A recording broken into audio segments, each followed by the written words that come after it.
Hello my friends, Greed here. Today we're going to talk about heroic strategies. And this video is going to be about Gerion, Dominion of Pain. I was in a group with several people and I told them I'm going to record this and I'm going to put it on YouTube. And one person didn't like the idea of his character being on YouTube, so I didn't record it. So I'm going to take little snippets out of my solo one, and the zone layout is the same. So, and then when we come to a named in it, we'll talk about the strategies. So, sit back, relax, and enjoy the video, and I hope that you learned something. And these strategies, they worked for us. It was the first time that any of us in that group has done the heroic. So, we went in there not knowing anything about it, and we were able to figure it out and get them dead.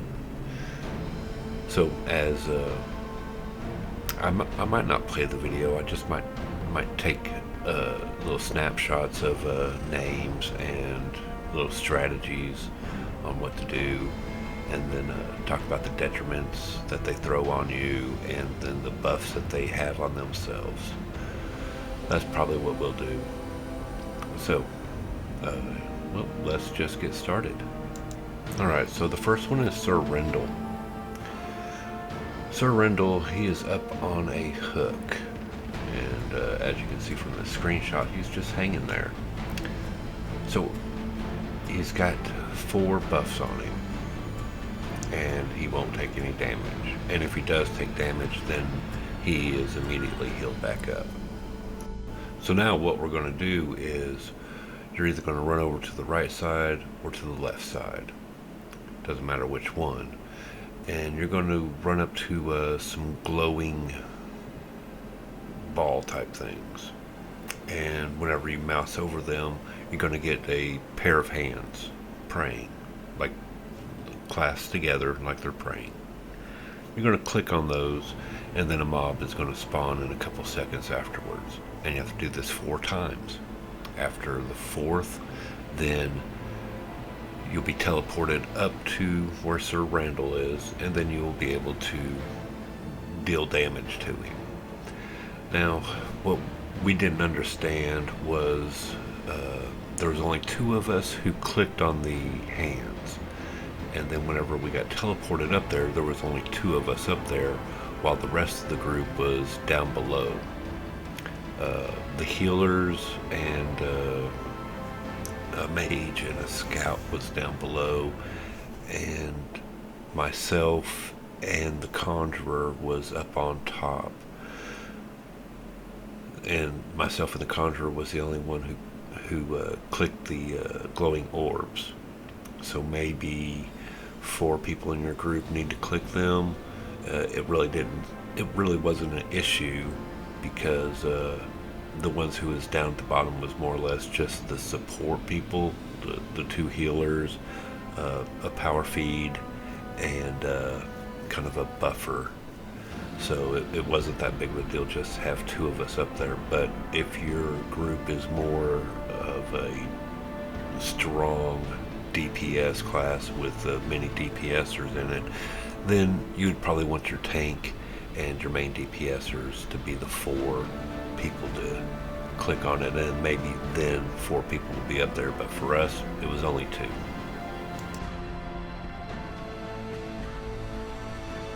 Alright, so the next named is the Exhumed Executioner.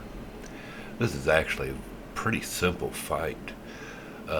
He is going to have a buff on him that counts down, and whenever it reaches 0, your group wipes. Now, to replenish the numbers, you just have to do a heroic opportunity, and that's it. As long as the heroic opportunity, I want to say as long as the heroic opportunity is not just one person doing it, such as a mage starts a heroic opportunity and the only chain inside of that is the mage. I'm not real sure that one will reset it, but if at least 2 people in your group are contributing to the heroic opportunity, then it should add time to his buff on him. So whenever you complete a heroic opportunity, you get another 30 seconds added to it. So you just have to complete a heroic opportunity every 30 seconds, and you just beat him down. There wasn't any ads, nothing. It was a very simple, straightforward fight. I would just call it a tank and spank with heroic opportunities in there. Alright, so moving on to the next named, and he is Soulbleeder. This is an interesting fight, because if you look in the background, right there behind him, there is a corpse of a dragon, or a wyvern, or a drake. And those are key. We did not realize this till almost the end of the fight. He's going to get 3 detriments on you. On him. Not detriments, buffs. He's going to get 3 buffs on him. And one of them is going to be something of the dragon. And then the other one's going to be something of the drake. The other one, I believe, is going to be something of the wyvern.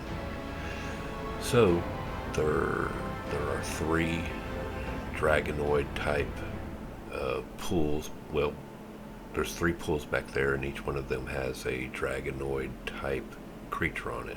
One of them is a dragon, one of them is a drake, and I believe the other one is a wyvern. So whenever he gets that detriment on him, and we found this out by accident, but somebody goes and gets in that pool, and then they get a curse on them.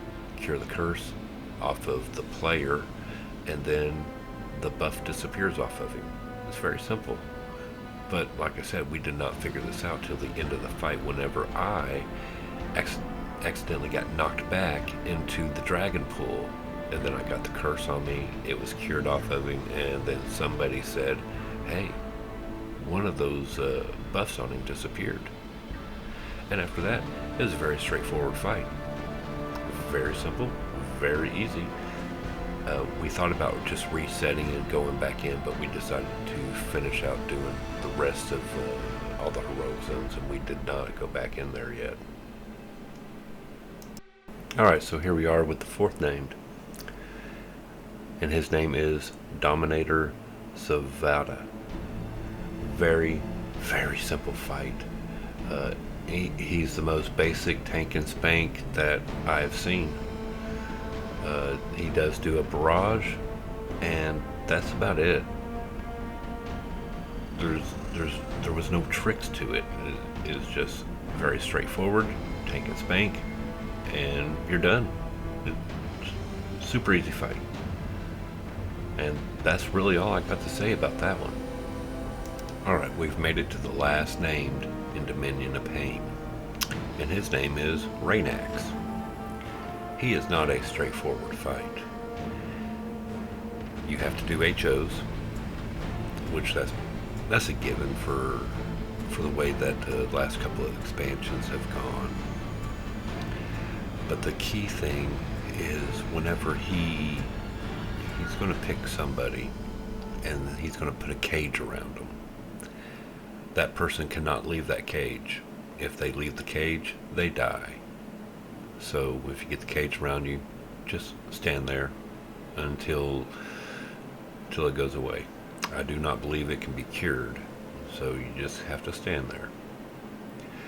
He also does a port. He will port somebody outside of the arena that you're fighting in. And that's a bad thing, because they can't get back in. At least we have not figured out how they can get back in. So whenever we fought him, we pulled him down here to the graded area, and we separated. That way 2 people would not be caught in the cage at the same time. We didn't know if 2 people would be caught in the same cage or not, but that's what we did. We put the tank in the middle, and then the rest of the group was around him. Nobody was standing on any of the grates, so we didn't know whether that would trigger the cage or whatnot, and it did not.